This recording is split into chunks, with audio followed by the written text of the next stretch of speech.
আমি ক্লাসটা শুরু করে দিই, ঠিক আছে?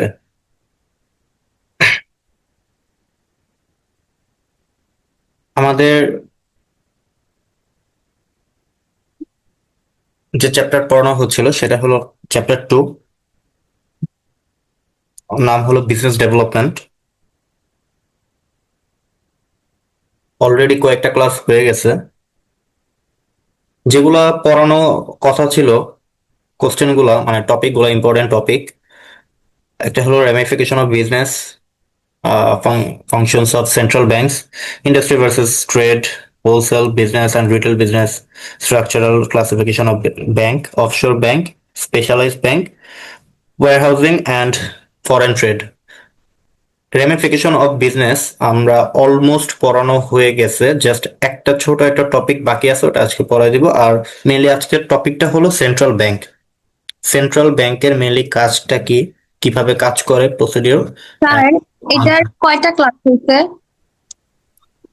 এটা সম্ভবত 3টা নাকি 4টা ক্লাস হয়েছে এই চ্যাপ্টারে। স্যার, গ্রুপে যে কোনো ক্লাস পাই নাই রেকর্ডেড। গ্রুপে ক্লাস দিছি, দেওয়া হয়েছে তো। দেওয়া আচ্ছা এখন স্যার। তোমাদের যে আরেকটা যে গ্রুপ আছে, যে ইন্ট্রোডাকশন টু বিজনেস, ওই গ্রুপের আমার 2005, ও সরি সরি 25। আচ্ছা, ওইখানে হ্যাঁ ক্লাস দেওয়া আছে। হুম। আচ্ছা হ্যাঁ, 3টা ক্লাস দেওয়া হয়েছে, 3টা ক্লাস করানো হয়েছে এই চ্যাপ্টারের। ঠিক আছে। আচ্ছা, আজকে যেটা পড়বো সেটা হলো ফাংশনস অফ সেন্ট্রাল ব্যাংক। তার আগে আমরা কি কি পড়েছি এগুলো একটু দেখি। ইন্ডাস্ট্রি, কমার্স এগুলো পড়ানো হয়েছে, এক্সপ্লেন করা হয়েছে, আগের ক্লাসগুলো এক্সপ্লেন করা আছে। ইন্ডাস্ট্রি, কমার্স, তারপরে কমার্স, ইন্ডাস্ট্রির মধ্যে নানা ভাগ আছে, ক্লাসিফিকেশন আছে, এগুলো সবগুলোই পড়ানো হয়েছে। আর একটা জিনিস সেটা হলো পড়ানো হয়নি, অক্সিলারি ট্রেডের যে অক্সিলারি পার্টটুকু আছে, অর্থাৎ এই হোম ট্রেড অ্যান্ড ফরেন ট্রেডের যে অক্সিলারি পার্ট, মানে এই home trade and foreign trade কার্যকর করার জন্য বা এই কাজ অ্যাক্টিভিটিসটা রান করার জন্য যেসব আহ, জায়গাগুলো লাগে, যেসব টপিকগুলো আসে বা যেসব স্কোপ মেনলি দরকার হয়, একটা হলো bank, insurance, transportation, warehouse, advertising and promotion. এগুলো নিয়ে হালকা আলোচনা করব আজকে। তো আমি সরাসরি এইতে চাই, কি কি আছে ব্যাংক। আচ্ছা, আমরা নর্মালি জানি যে ব্যাংক কি। ঠিক আছে, ব্যাংকের মাধ্যমে মেনলি কাজগুলা কি হয়। যদি আমি এক কথায় বলি, ব্যাংকে মূলত হয় হলো তোমার ফাইনান্সিয়াল ট্রানজাকশন হয়। এটা হলো মেইন, তোমার মানে মেইন অ্যাক্টিভিটিস। তোমাকে লোন দেয়, অথবা তোমার যে তোমার টাকা সেফ রাখার জন্য তোমার ব্যাংকে রাখে। যদি আমরা এটার ডেফিনেশন যদি বলতে চাই, যে এটার ডেফিনেশনটা কিরকম হতে পারে, আমরা সেন্ট্রাল ব্যাংকের যদি ব্যাংক সম্পর্কিত হিউজ একটা ইনফরমেশন পড়বো, তাও একটা শর্টকাটে যদি বলি, এটা একটা ফাইন্যান্সিয়াল ইনস্টিটিউশন। ঠিক আছে, ব্যাংক যদি আমি বলি যে আ ব্যাংক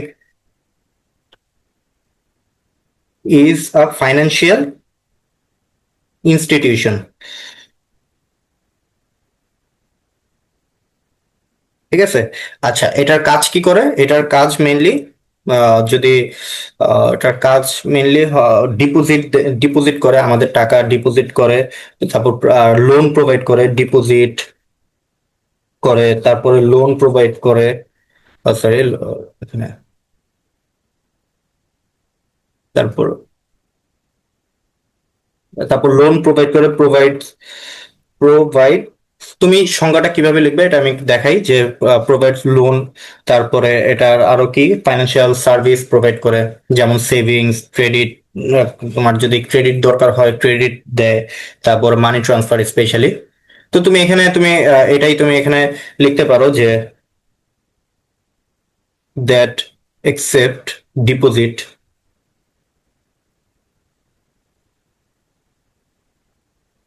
ডিপোজিট দিতে পারো। তুমি যদি এটা অ্যান্ড প্রোভাইডস লোন। ঠিক আছে।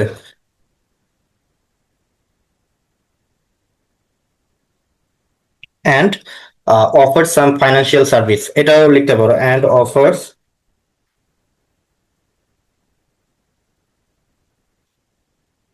ফাইন্যান্সিয়াল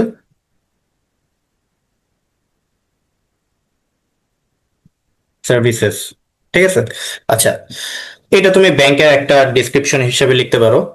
যেমন এক্সাম্পল তুমি যদি দাও যে বাংলাদেশ ব্যাংক, সরি বাংলাদেশ না, সোনালী ব্যাংক যেমন লোন দেয় স্মল বিজনেসের জন্য, তোমার ব্যাংক লোন দেয়, এই সোনালী ব্যাংক লোন দেয়। তারপরে তোমার ডাচ বাংলা ব্যাংক তোমার মোবাইল ব্যাংকিং এর জন্য রকেট আছে, মানে তোমার মোবাইল ব্যাংকিং এর জন্য যে রকেট, সেটা কিন্তু ডাচ বাংলা ব্যাংকের। তারপরে ইসলামী ব্যাংক যেটা আছে সেটা তোমার interest free banking service provide করে। তারপরে স্ট্যান্ডার্ড চার্টার্ড ব্যাংক যেটা আছে ওইটা তোমার ইন্টারন্যাশনাল ট্রেড এর ক্ষেত্রে তোমার ফাইন্যান্সিয়াল সাপোর্ট দেয়। ঠিক আছে, এরকম নানা ব্যাংক নানা রকম ইন্ডিভিজুয়াল সাপোর্ট বা সার্ভিস প্রোভাইড করে। তারপরে যেটা ছিল, তারপরে ছিল হলো ইন্স্যুরেন্স। ঠিক আছে, ইন্স্যুরেন্স মেনলি কি কাজ করে, বা বা ইন্স্যুরেন্স কোম্পানি, ইন্স্যুরেন্স মেনলি হলো একটা কন্ট্রাক্ট। ঠিক আছে, মূলত ইন্স্যুরেন্স যদি আমি বলি, ইন্স্যুরেন্স ইজ এ কন্ট্রাক্ট, যেখানে কি হয়, যেখানে একটা ইন্ডিভিজুয়াল অথবা বিজনেসের সাথে একটা ইন্স্যুরেন্স কোম্পানির একটা কন্ট্রাক্ট হয়। কিসের কন্ট্রাক্ট হয়? ফাইন্যান্সিয়াল প্রোটেকশনের জন্য। ঠিক আছে, ফাইন্যান্সিয়াল প্রোটেকশনের জন্য, যদি লস না হয়, মানে আমি জিনিসটা আমি সাজায় বলি। ইন্স্যুরেন্স কোম্পানি, আমি এটা লিখি, দেখো, ইন্স্যুরেন্স ইজ এ কন্ট্রাক্ট। মূলত insurance is a contract, insurance is a contract in which, এটা ইন উইচ কিসের সাথে কন্ট্রাক্টটা হয়? ইন উইচ ইন্ডিভিজুয়াল অথবা বিজনেস, কোন একটা বিজনেস কোম্পানির সাথে অথবা একটা ইন্ডিভিজুয়ালের সাথে, অথবা ইন্ডিভিজুয়াল অর্থাৎ আমাদের ব্যক্তিবর্গ, মানে আমাদের মতো কোনো সাধারণ মানুষ অথবা কোনো কোম্পানির সাথে যদি একটা কন্ট্রাক্ট হয়, কিসের সাথে কন্ট্রাক্ট হয়? আমি লিখি এটা, individual,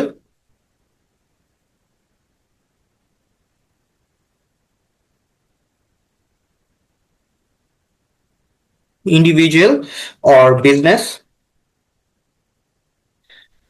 and sorry, individual and business কি করে রিসিভ করে, এই কন্ট্রাক্টটা রিসিভ করে কি ফাইন্যান্সিয়াল প্রোটেকশন। আমি একটু সাধারণভাবে যদি বলি, সহজভাবে বলি, এই ইন্ডিভিজুয়াল অথবা বিজনেস এই জিনিসটা, এই ইন্ডিভিজুয়াল অ্যান্ড বিজনেসের সাথে তোমার ইন্স্যুরেন্স কোম্পানির একটা কন্ট্রাক্ট হয়। এই কন্ট্রাক্টে কি থাকে, যদি বিজনেসে যদি কোনো লস হয় অথবা ইন্ডিভিজুয়ালসের যদি কোনো মানে ফাইন্যান্সিয়াল কোনো লস হয়, তাহলে ওই ইন্স্যুরেন্স কোম্পানি তার কিছু পার্সেন্টেজ অথবা 100% প্রোভাইড করবে, এরকম একটা কন্ট্রাক্ট হয়। এখন বিভিন্ন ধরনের ইন্স্যুরেন্স কোম্পানি বাংলাদেশে আছে। ঠিক আছে, বাংলাদেশে বিভিন্ন ধরনের ইন্স্যুরেন্স কোম্পানি, যেমন প্রগতি লাইফ ইন্স্যুরেন্স, সেটা নর্মালি কি ইন্স্যুরেন্স দেয়, সেটা হলো লাইফ ইন্স্যুরেন্স দেয়, প্রগতি লাইফ। আমি একটু লিখি, তোমাদের এই জিনিসটা লিখলে হয়তো বা মনে থাকে, প্রগতি লাইফ ইন্স্যুরেন্স। লাইফ ইন্স্যুরেন্স তোমাকে কি অফার করে? সেটা হলো যে লাইফ ইন্স্যুরেন্স পলিসি ইন্ডিভিজুয়ালসদের লাইফ ইন্স্যুরেন্স প্রোভাইড করে, life insurance life insurance provide করে। তারপরে আরো কি আছে? পেট লাইফ বাংলাদেশ আছে, সরি, পেট লাইফ বলে, সরি, মেট লাইফ বাংলাদেশ আছে। মেট লাইফ বাংলাদেশ তোমার হেলথ ইন্স্যুরেন্স প্রোভাইড করে। আহ, এরকম আরো বেশ কিছু ইন্স্যুরেন্স কোম্পানি আছে যেগুলো আর কি, ইন্স্যুরেন্স তো নানা ধরনের ইন্স্যুরেন্স রয়েছে। ঠিক আছে, লাইফ ইন্স্যুরেন্স, তারপর ফায়ার ইন্স্যুরেন্স, তারপরে তোমার এই যে হেলথ ইন্স্যুরেন্স আছে। এগুলা তোমার এক একটা কোম্পানি এক এক ধরনের ইন্স্যুরেন্স প্রোভাইড করে। মেট লাইফ বাংলাদেশ একটা ইন্স্যুরেন্স কোম্পানি, এটা তোমাকে হেলথ ইন্স্যুরেন্স, হেলথ, আচ্ছা, হুম, হেলথ ইন্স্যুরেন্স প্রোভাইড করে মেট লাইফ বাংলাদেশ। আচ্ছা, তারপরে কি ছিল? আচ্ছা, এখানে আমি পুরো সেন্টেন্সটা আমি লিখে দিই। Insurance is a contract in which an individual or business কি করে, এটা রিসিভ করে। কি রিসিভ করে? করো। হুম।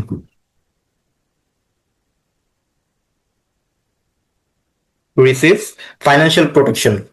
ফাইন্যান্সিয়াল প্রোটেকশন রিসিভ করে কার থেকে? ইন্স্যুরেন্স কোম্পানি থেকে। From insurance company. From insurance company. ঠিক আছে। ইন্স্যুরেন্স কোম্পানি থেকে তোমার ইন্ডিভিজুয়াল অথবা বিজনেস ফাইন্যান্সিয়াল প্রোটেকশন রিসিভ করে। হ্যাঁ, ফাইন্যান্সিয়াল প্রোটেকশন রিসিভ করার জন্য তোমাকে মাসে মাসে অথবা বাৎসরিক অ্যানুয়ালি তোমাকে কিছু অর্থ প্রদান করতে হয়। তো যখন তুমি মনে করো যে তোমার প্রত্যেক বছরে তুমি সাপোজ আমি বলতেছি যে 10,000 টাকা করে তুমি ইন্স্যুরেন্স কোম্পানিকে তুমি দিচ্ছ, তো তোমার 5 বছর পরে তুমি 50,000 টাকা হলো, 50,000 টোটাল, তুমি 50,000 টাকা ইন্স্যুরেন্স কোম্পানিতে দিলা। তোমার 5 বছরে কোনো সমস্যাই হলো না। তোমার 6 বছরের মনে করো যে একটা কন্ট্রাক্ট সাইন করা আছে, অথবা 10 বছরের একটা কন্ট্রাক্ট সাইন করা আছে যে আমার 10 বছরে যদি কোনো প্রবলেম হয় বা লস হয় তাহলে ইন্স্যুরেন্স কোম্পানি আমাকে প্রোভাইড এটা মানে এখানে লস ফাইন্যান্সিয়াল প্রোটেকশন দিবে আর কি। তখন আর কি মনে করো যে 6th ইয়ারে তোমার এমন একটা লস হলো যেখানে মনে করো যে আগুন লাগছে, ঠিক আছে, তোমার একটা কোম্পানিতে আগুন লাগছে, তো ওইখানে তোমার প্রায় 1 লাখ টাকার মতো প্রোডাক্ট তোমার পুড়ে গেছে। বার্ন হয়ে যাওয়ার কারণে তোমার 1 লাখ টাকার ক্ষতিগ্রস্ত হয়েছে। তুমি ইন্স্যুরেন্স কোম্পানিতে তুমি ক্লেম করলো বা এখানে দেখালা যে তোমার আমার এত টাকার মতো হয়েছে।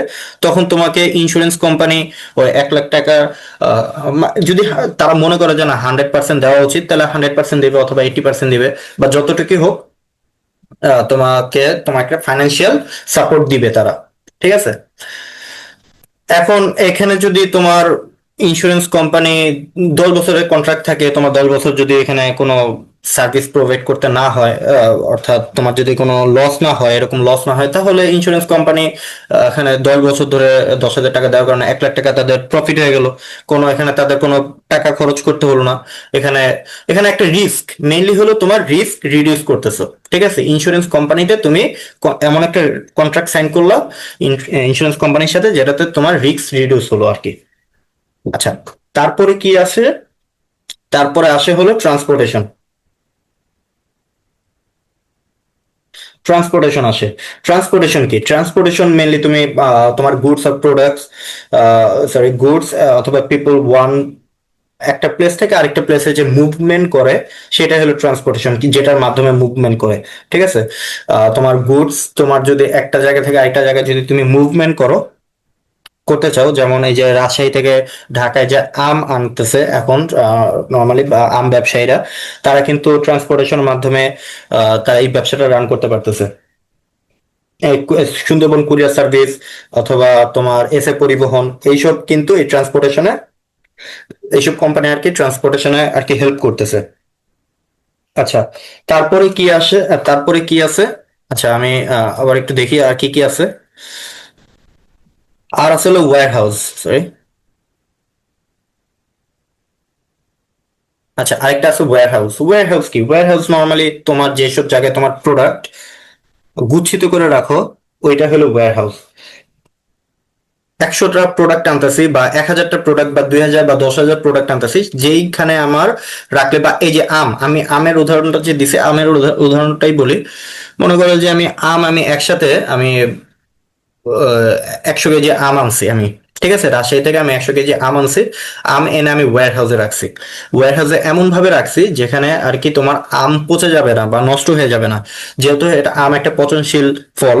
ঠিক আছে, সো আম এটা পচে যাবে না এমন একটা জায়গায় ওয়্যার হাউসটা এমন ভাবে করা যাতে ওখানে মানে ফ্রিজিং অবস্থায় থাকবে, যার কারণে এটা পচে যাবে না, ওখানে আর কি গচ্ছিত অবস্থায় থাকবে। তারপর ওইখান থেকে আমরা 10 কেজি অথবা 5 কেজি এরকম ভাবে আমরা বিভিন্ন জায়গায় আমরা প্রোভাইড করলাম, যেখানে মেনলি পণ্যটা নিরাপদে সংরক্ষণ করা যায়। ঠিক আছে। আচ্ছা, তারপরে আসে হলো অ্যাডভার্টাইজিং। অ্যাডভার্টাইজিং কি? অ্যাডভার্টাইজিং মেনলি তোমার প্রোডাক্টটা প্রমোশন করা, অ্যাডভার্টাইজিং এন্ড প্রমোশন। বিভিন্ন মিডিয়া আছে, ঠিক আছে, যেমন সোশ্যাল মিডিয়া আছে, তোমার টেলিভিশন আছে, রেডিও আছে, নিউজ পেপার আছে, এরকম ডিজিটাল প্ল্যাটফর্ম আছে বেশ কিছু। তো এইসবের মাধ্যমে তুমি যখন তোমার প্রোডাক্টটা প্রমোশন করতেছো, তখন পেইড প্রমোশন করতেছো, তখন সেই জিনিসটা অ্যাডভার্টাইজ করা হচ্ছে, ঠিক আছে, অ্যাডভার্টাইজিং হলো সেটা। এক্সাম্পল লিখি, যেমন ট্রান্সপোর্টেশনে হেল্প করা কারা, এসএ পরিবহন যদি বলি, এসএ পরিবহন বহন, তারপর সুন্দরবন কুরিয়ার সার্ভিস, সুন্দরবন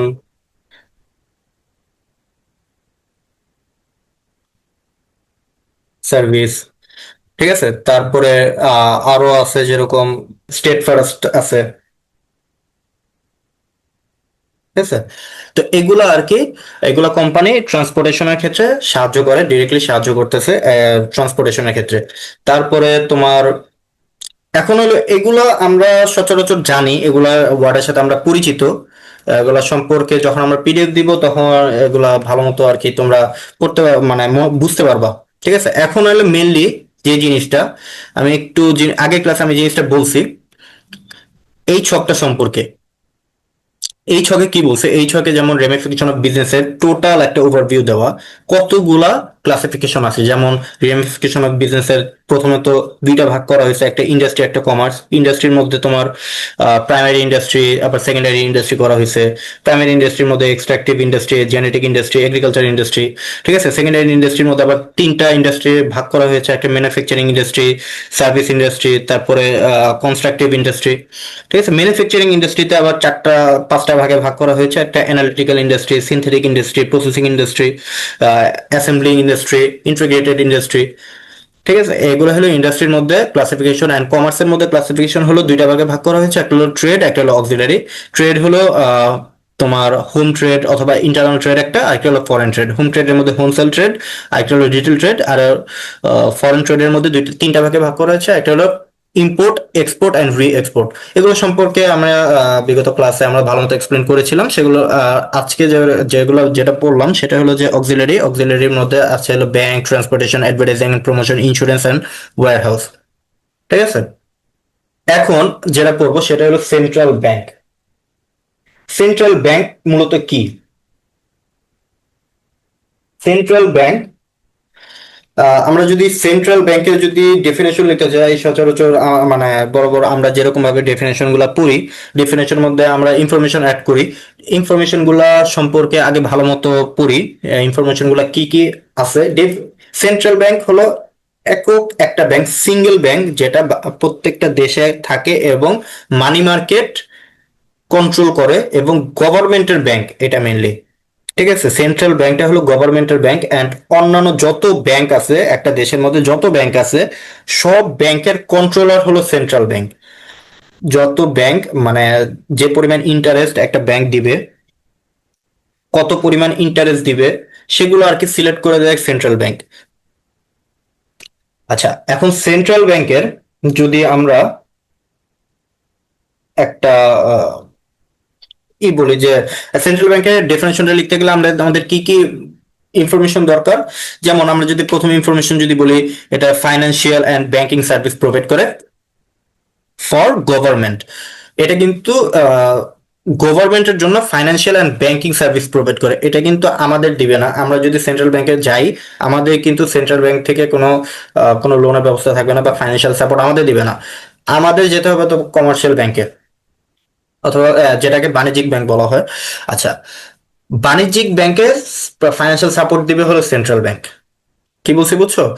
আচ্ছা, তো provides financial and banking service for government. গভর্নমেন্টের যদি কোনো অর্থ দরকার হয়, তাহলে সে সেন্ট্রাল ব্যাংক থেকে অর্থ নিবে। এটা হলো গভর্নমেন্টের জন্য অনলি। আরেকটা কি আছে, মানিটারি পলিসি একটা মানে একটা বড় একটা টপিক, ঠিক আছে। আমরা সামনে এই মানিটারি পলিসি, ফিসকাল পলিসি, এসব নানা ধরনের পলিসি সম্পর্কে পড়বো।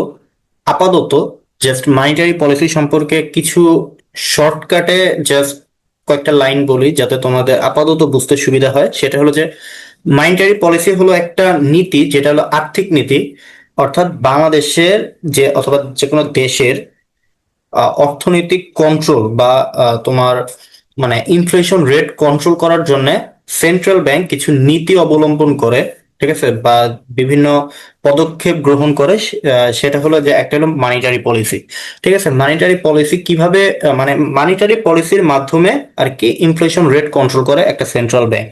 ঠিক আছে, ওই যে মাঝখানে একটা কথা বললাম যে মানিটারি পলিসি আছে, ফিসকাল পলিসি আছে। ফিসকাল পলিসি সেট করা হলো government, and monetary policy set করা হলো সেন্ট্রাল ব্যাংক। আচ্ছা, এই মানিটারি পলিসি তোমার এই নীতির মধ্যে কয়েকটা ওয়ে আছে যে কি কি ভাবে এই মানিটারি পলিসি আর কি অ্যাপ্লাই করা যায় একটা দেশের মধ্যে। ঠিক আছে, এগুলা সম্পর্কে সামনে যখন মানিটারি পলিসি সম্পর্কে যখন পড়বো তখন আমরা এইসব সম্পর্কে বলবো। ঠিক আছে, আপাতত বুঝে রাখো যে একটা দেশের অর্থনৈতিক কন্ট্রোল করার জন্য সেন্ট্রাল ব্যাংক যে যে পলিসি অবলম্বন করে সেটা হলো যে মানিটারি পলিসি বা তোমার আর্থিক নীতি। এটা ঠিক আছে, অর্থনৈতিক কন্ট্রোল করার জন্য যে পলিসি অবলম্বন করে সেটাই হলো মানিটারি পলিসি। আপাতত এতটুকু বুঝে রাখো। মানে সামনে চ্যাপ্টার গুলায় কিছু এইসব সম্পর্কে আরো বিস্তারিত থাকবে, ওগুলো আর কি তুমি ওইটা যখন করবো তখন এইসব ব্যাপারে খুব মানে ভালো মতো ক্লিয়ার হবো। ঠিক আছে, আচ্ছা। তো এই মানিটারি পলিসি আর কি ইমপ্লিমেন্ট করতে পারে এই সেন্ট্রাল ব্যাংকের মাধ্যমে। গভর্নমেন্টই আর কি মানিটারি পলিসি কন্ট্রোল করে, কি মানে সেন্ট্রাল ব্যাংকের মাধ্যমে কন্ট্রোল করে। ঠিক আছে, এই ইমপ্লিমেন্ট বলতে বাস্তবায়ন করে একটা দেশের মধ্যে। আচ্ছা, তারপরে কি আছে? হ্যাঁ, কমার্শিয়াল ব্যাংকিং সিস্টেম, এটা তো ডেফিনেটলি এটা একটা কমার্শিয়াল ব্যাংকিং সিস্টেম। এটা যতই এটা মানে পাবলিক ওয়েলফেয়ারের জন্য হোক, বাট এটা একটা কমার্শিয়াল ব্যাংকিং সিস্টেম। কমার্শিয়ালি এটা মানে ব্যাংকিং সিস্টেম যেরকম ভাবে ব্যাংকিং সিস্টেমটা যেরকম সেন্ট্রাল ব্যাংকেও ঠিক সেরকম ভাবেই সিস্টেমটা চালু থাকে। বাট এইটা আর কি তোমার ট্রানজেকশন হয় গভর্নমেন্টের সাথে সেন্ট্রাল ব্যাংকের তোমার ডিলিং হয়, অথবা সেন্ট্রাল ব্যাংকের সাথে কমার্শিয়াল ব্যাংকের সাথে ডিলিং হয়। ঠিক আছে, এইটা সেন্ট্রাল ব্যাংক কখনো পাবলিকের সাথে কোনো ডিলিং এ আসে না। এটা পাবলিককে কন্ট্রোল করতেছে একটা দেশের, বাট ইনডিরেক্টলি কন্ট্রোল করতেছে। আর ডিরেক্টলি কন্ট্রোল করতেছে তোমার আহ, এটা হলো কমার্শিয়াল ব্যাংক গুলোকে। আর কমার্শিয়াল ব্যাংক হলো পাবলিককে কন্ট্রোল করতেছে। সো কমার্শিয়াল ব্যাংকে যদি সেন্ট্রাল ব্যাংক কন্ট্রোল করে, আর তাহলে ইনডিরেক্টলি কি তোমার পাবলিকই কন্ট্রোল করা হচ্ছে। আচ্ছা, তো এই তিনটে ইনফরমেশন নিয়ে আমরা যদি একটা ডেফিনেশন বলি যে কি ডেফিনেশনটা হতে পারে, যে প্রথমত ইনফরমেশনটা কি বললাম, এটা financial and banking service provide, গভর্নমেন্টের জন্য একটা financial and banking service provide করে। তারপরে গভর্নমেন্টের মানিটারি পলিসি ইমপ্লিমেন্ট করে।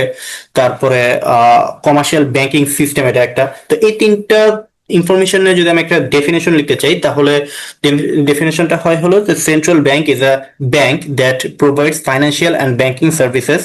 এই যে এখানে যে বলছিলাম প্রথম ইনফরমেশনটা ছিল এটা, যে provides financial and banking service এটা for government of a country, মানে একটা দেশের সরকারের জন্য যে bank financial and banking service সেটা হলো সেন্ট্রাল ব্যাংক প্রোভাইড করে। আর আরেকটা ইনফরমেশন ছিল হলো যে ইটস কমার্শিয়াল ব্যাংকিং সিস্টেম, এটা হলো একটা commercial banking system as well as অর্থাৎ এবং implementing the government's monetary policy, মানে গভর্নমেন্টের যে মানিটারি পলিসি সেটা বাস্তবায়ন করা হলো সেন্ট্রাল ব্যাংক। ঠিক আছে, আচ্ছা। এই যে ডেফিনেশনটা আর কি কালেক্ট করা হয়েছিল অক্সফোর্ড ডিকশনারি থেকে আর কি। এই সেন্ট্রাল ব্যাংকের যে ডেফিনেশন এটা কালেক্ট করা হয়েছে। সো এইটা মোস্ট অ্যাপ্রোপ্রিয়েট একটা ডেফিনেশন। এটা অবশ্যই তুমি তিনটে ইনফরমেশন মুখস্থ রাখার মাধ্যমে এই ডেফিনেশনটা মুখস্থ রাখতে পারবা। সো এই ডেফিনেশনটা অবশ্যই লিখবা পরীক্ষার হল। আচ্ছা, তারপরে কি ক্যারেক্টারিস্টিক্স অর্থাৎ বৈশিষ্ট্য, সেন্ট্রাল ব্যাংকের বৈশিষ্ট্য। আমরা জানি যে সেন্ট্রাল ব্যাংক আমি প্রথমেই এটা বলছিলাম, সেন্ট্রাল ব্যাংক একটা সিঙ্গেল অর্গানাইজেশন, অর্থাৎ মানে এটা হলো একটা দেশের মধ্যে একটা সেন্ট্রাল ব্যাংকই থাকে। ঠিক আছে, একটা দেশের মধ্যে একটা সেন্ট্রাল ব্যাংকই থাকে। যদি বিভিন্ন দেশের মধ্যে বিভিন্ন রকম সেন্ট্রাল ব্যাংক, বাংলাদেশের মধ্যে বাংলাদেশ ব্যাংক আছে। তারপরে তোমার বাংলাদেশের মধ্যে যেরকম বাংলাদেশ ব্যাংক রয়েছে, ঠিক সেরকম চায়নায় যেরকম ব্যাংকের নাম, যে সেন্ট্রাল ব্যাংকের নাম রয়েছে হলো পিপুলস ব্যাংক অফ চায়না। ইন্ডিয়ার মধ্যে যে সেন্ট্রাল ব্যাংকের নাম রয়েছে সেটা হলো যে রিজার্ভ ব্যাংক অফ ইন্ডিয়া। তারপরে এরকম ইউকের মধ্যে বা ইউনাইটেড কিংডম, সেটার মধ্যে সেন্ট্রাল ব্যাংকের নাম হলো ব্যাংক অফ ইংল্যান্ড। এরকম ভাবে বিভিন্ন দেশে সেন্ট্রাল ব্যাংক বিভিন্ন নামে আহ রাখা হয়েছে। কিন্তু প্রত্যেকটা দেশে একটা করে সেন্ট্রাল ব্যাংক রয়েছে, যেটা আর কি পুরা মানে একটা দেশের মধ্যে একটা সেন্ট্রাল ব্যাংক, সেটা অবশ্যই দুইটা হবে না। তো এর জন্য এটাকে সিঙ্গেল অর্গানাইজেশন বলা হয়। আরেকটা হলো যে ইনস্টিটিউশন অফ পাবলিক ওয়েলফেয়ার। আচ্ছা, ইনস্টিটিউশন অফ পাবলিক ওয়েলফেয়ার যদি বলি, আচ্ছা, ইনস্টিটিউশন অফ পাবলিক ওয়েলফেয়ার এইটা পাবলিক ওয়েলফেয়ারের জন্য সেন্ট্রাল ব্যাংকটা তৈরি করা হয়েছে, অর্থাৎ পাবলিককে, তোমার পাবলিককে কন্ট্রোল করতেছে। কেন কন্ট্রোল করতেছে? পাবলিকের ওয়েলফেয়ারের জন্য।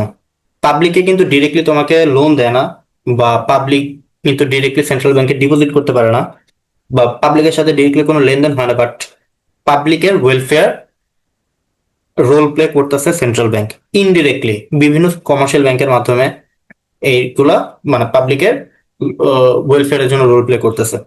তারপরে যদি বলি ইস্যুইং নোটস। আচ্ছা, সেন্ট্রাল ব্যাংক, প্রত্যেকটা সেন্ট্রাল ব্যাংক নোট ইস্যু করে। নোট ইস্যু করে বলতে নোট ছাপায়। যদিও বাংলাদেশে নোট ছাপায় কি টাকস, সরি, টাকশাল যে আছে, ওইখান থেকে নোট ছাপায়, বাট মানে তোমার একটা তুমি যদি একটা কয়েকদিন আগে যে আহ, বিভিন্ন ধরনের নোট, মানে 500 টাকার নোট বা 1000 টাকার নোট, আহ, অনেকে ফেসবুকে আর কি দিছিল যে বাংলাদেশের নতুন নোট, বাংলাদেশের নতুন এটা, এই নোট হলো এরকম, 10 টাকার নোট এরকম, 100 টাকার নোট। এগুলা কি প্রত্যেকটা কি সেন্ট্রাল ব্যাংক থেকে ইস্যু করা কিনা, সেন্ট্রাল ব্যাংক থেকে কি সার্টিফাইড কিনা? তোমাকে যদি হুট করে একটা দেয় যে তোমার নোট দেয়, এটা আসলে তুমি কখনো দেখোই নাই, তাহলে এটা যদি তোমার আগে দেখতে হবে যে এটা তোমার সেন্ট্রাল ব্যাংক থেকে আসছে কিনা, সেন্ট্রাল ব্যাংক থেকে অনুমোদিত কিনা। যদি তোমার সেন্ট্রাল ব্যাংক থেকে অনুমোদিত না থাকে বা সেন্ট্রাল ব্যাংক থেকে ইস্যু করা না থাকে, তাহলে সেটা দেশের জন্য কোনো কারেন্সি হিসেবে ট্রানজাকশনে গ্র্যান্টেড না। ঠিক আছে, সো প্রত্যেকটা দেশে নোট ইস্যু করে হলো সেন্ট্রাল ব্যাংক। তারপর এটা হলো গভর্নমেন্টস ব্যাংক, এটা তো অবশ্যই গভর্নমেন্ট, গভর্নমেন্টের এটা যদি কোনো লোন দরকার হয় বা গভর্নমেন্টের তোমার উম, মানে গভর্নমেন্টের কোনো ট্রানজাকশনের দরকার হলে সেন্ট্রাল ব্যাংক থেকে আর কি সে লোন নেয় বা তার ডিপোজিট করে, যেটাই হোক গভর্নমেন্টের ট্রানজাকশনের জন্য আর কি সেন্ট্রাল ব্যাংকটা সিলেক্ট করা হয়। তো সেন্ট্রাল ব্যাংক কখনো দেউলিয়া হয় না। নর্মালি এটা তো আমরা জানি যে গভর্নমেন্ট, সরকার কখনো দেউলিয়া হয় না, এটা আমরা হয়তো আমরা আগে পড়েছি যে সরকার কখনো দেউলিয়া হয় না। সরকারের যদি মানে কোটি কোটি টাকার লোন থাকে বা ধার দেনা থাকে, সরকার পরিবর্তিত হওয়ার পরে পরবর্তী সরকারের উপর সেই ধার দেনা চলে যায়। তো সরকার কখনো দেউলিয়া হয় না। এই সুবাদে মনে করো যে সেন্ট্রাল ব্যাংকও কখনো দেউলিয়া হবে না। একটা দেশের সেন্ট্রাল ব্যাংক দেউলিয়া হওয়া মানে দেশ অচল হয়ে যাওয়া। ঠিক আছে, সো দেশ যতদিন ঠিক থাকবে ততদিন সেন্ট্রাল ব্যাংক কখনো দেউলিয়া হবে না।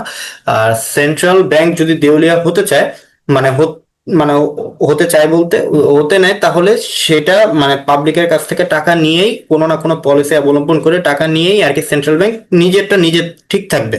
ঠিক আছে, সেন্ট্রাল ব্যাংক কখনো দেউলিয়া হবে না। সো এর জন্য আর কি গভর্নমেন্টের কোনো কোনো কোথাও যদি গভর্নমেন্টের কোনো ইনস্টিটিউশনে বা কোথাও যদি ইনভেস্ট করতে, কিন্তু মানে জিরো রিস্ক হিসেবে সবাই চিন্তা করে। হ্যাঁ, বলো, কোশ্চেন ছিল। স্যার এখানে আমরা তো ব্যাংক থেকে হচ্ছে এই সেন্ট্রাল ব্যাংক থেকে লোন টোন নিতে পারি না, তাহলে এটা কিভাবে বৈশিষ্ট্যর মধ্যে ইনস্টিটিউশন অফ পাবলিক ওয়েলফেয়ারটা আসতেছে? আচ্ছা, how to role play Bangladesh Bank in public welfare. Bangladesh Bank তো পাবলিককে ডিরেক্টলি লোন দেয় না বা ডিপোজিট রাখার কোনো সার্ভিস দেয় না, তাহলে কিভাবে পাবলিক ওয়েলফেয়ারে রোল প্লে করে?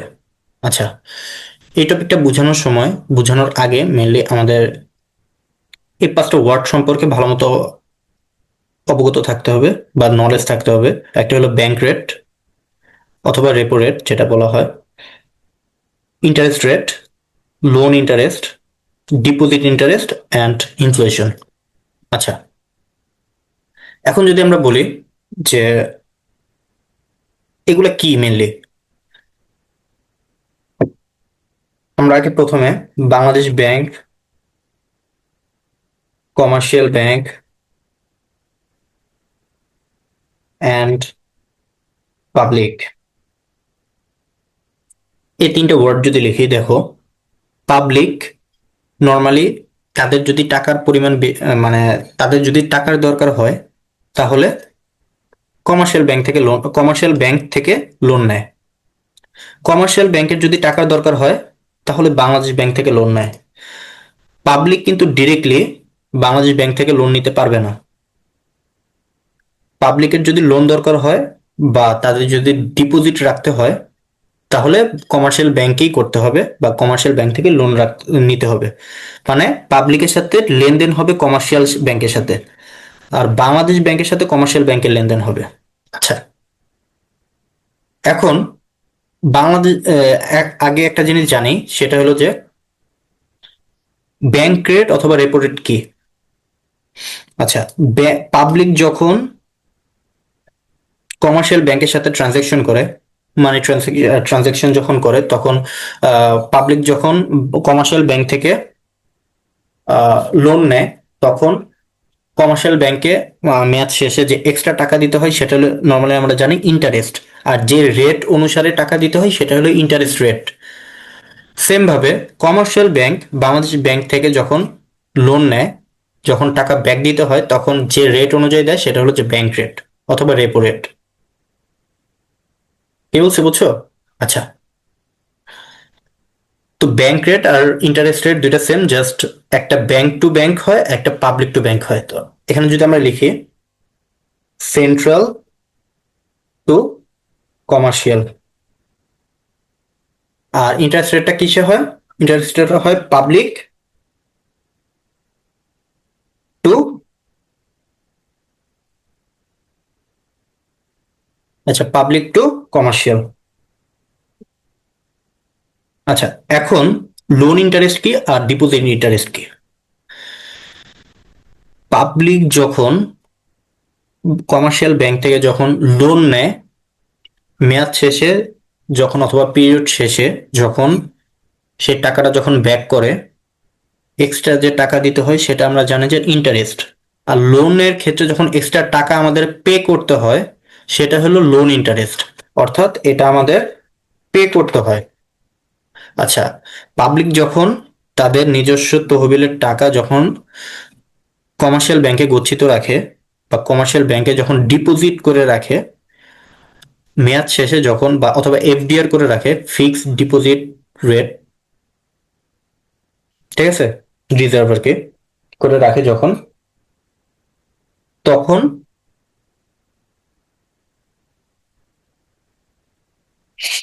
আচ্ছা, যখন ডিপোজিট করে রাখে তখন মেয়াদ শেষে যখন পাবলিককে ওই টাকাটা ফেরত দেওয়া হয়, তখন যে টাকাটা এক্সট্রা দেওয়া হয় পাবলিককে সেই টাকাটা হলো ডিপোজিট ইন্টারেস্ট।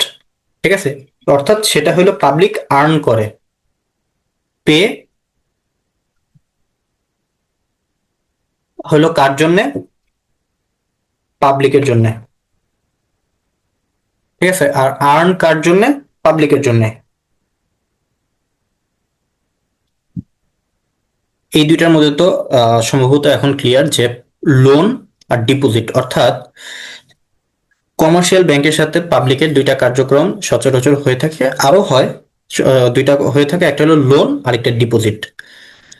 তো লোনের জন্য ইন্টারেস্ট রেট এক ধরনের, ডিপোজিটের জন্য ইন্টারেস্ট রেট আরেক ধরনের। বর্তমানের কথা যদি আমরা বলি যে আমাদের নর্মালি যে ইন্টারেস্ট রেট, ডিপোজিটের জন্য ইন্টারেস্ট রেট কত? কমার্শিয়াল ব্যাংক যেগুলো আছে, কমার্শিয়াল ব্যাংকের মধ্যে তোমার লোন ইন্টারেস্ট নর্মালি এখন 9 থেকে 14%। ঠিক আছে, আর তোমার যদি ডিপোজিট ইন্টারেস্টের কথা বলি সেটা 3.5 থেকে 6.5%। এখানে এফডিআর করা হয়, ফিক্সড ডিপোজিট রিসিপ্ট যেটা। তো এখানে আমি কি পার্সেন্টেজ বলছি, যদি কমার্শিয়াল ব্যাংকের মধ্যে মনে করো যে পাবলিক যে পরিমাণ টাকা কমার্শিয়াল ব্যাংকে রাখবে অথবা ডিপোজিট করবে, কমার্শিয়াল ব্যাংক যখন পাবলিককে ওই টাকাটা ফেরত দিবে তখন যে এক্সট্রা টাকা তাকে দিবে, কত পরিমাণ টাকা দিবে ওইটার একটা পার্সেন্টেজ সিলেক্ট করা আছে, সেটা হলো যে বর্তমানে 3.5 থেকে 6.5 পর্যন্ত। এটা ব্যাংক ওয়াইজ ভ্যারি করে, 3.5 থেকে 6.5 পর্যন্ত।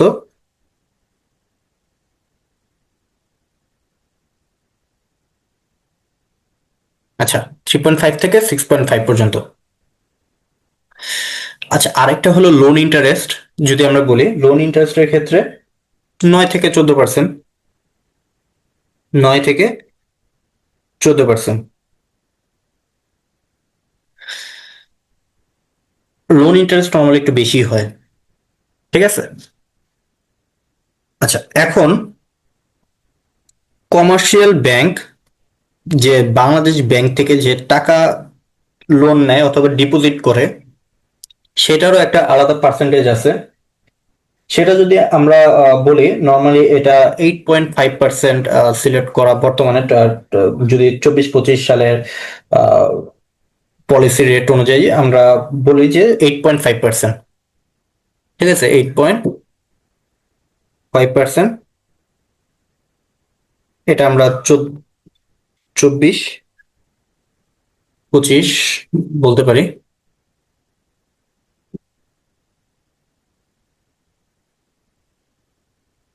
ঠিক আছে। 24-25 অর্থ বছরের এটা সিলেক্ট করা হয়েছে 8.5%। আচ্ছা, এখন দেখো যে ইনফ্লেশন রেটটা কখন হয়। ইনফ্লেশন রেটটা তখনই হয় যখন মনে করো যে মানি মানির ভ্যালু কমে যায়। মানির ভ্যালু যখন কমে যায়, মানে অর্থের মূল্য যখন, মানে একটা দেশে যখন কমে যাবে, তখন ইনফ্লেশন রেট তখন বেড়ে যাবে। অ্যান্ড মানির ভ্যালু অথবা অর্থের মূল্য কখন কমে? যখন মানের পরিমাণ বেড়ে যায়, ঠিক আছে। অর্থাৎ মানি কোয়ান্টিটি যখন প্লাস থাকে, তখন মানির ভ্যালু কমে যায়। আর মানির ভ্যালু কমে গেলে তোমার তখন ইনফ্লেশন রেট বেড়ে যায়। And inflation rate is the red flag for a country. আচ্ছা, এখন বাংলাদেশ ব্যাংক কিভাবে তোমার পাবলিক ওয়েলফেয়ার রোল প্লে করে? যখন দেখে যে তোমার পাবলিক কান্ট্রিতে ইনফ্লেশন রেট যখন বেড়ে যায়, তখন বাংলাদেশ ব্যাংক একটা কাজ করে। সেটা হলো যে, মানে ইনফ্লেশন রেট বেড়ে যাওয়া মানে বাংলাদেশ ব্যাংক বুঝে যে মানে পাবলিকের কাছে এখন প্রচুর টাকা, এই যে মানি কোয়ান্টিটি বেশি, ঠিক আছে। পাবলিকের কাছে যদি প্রচুর টাকা হয়, তাহলে বাংলাদেশ ব্যাংক একটা পলিসি অ্যাপ্লাই করে। সেই পলিসির মাধ্যমে পাবলিকের কাছ থেকে টাকাগুলো নিয়ে নেয়। কিভাবে নেয়? পাবলিককে লোভ দেখায়।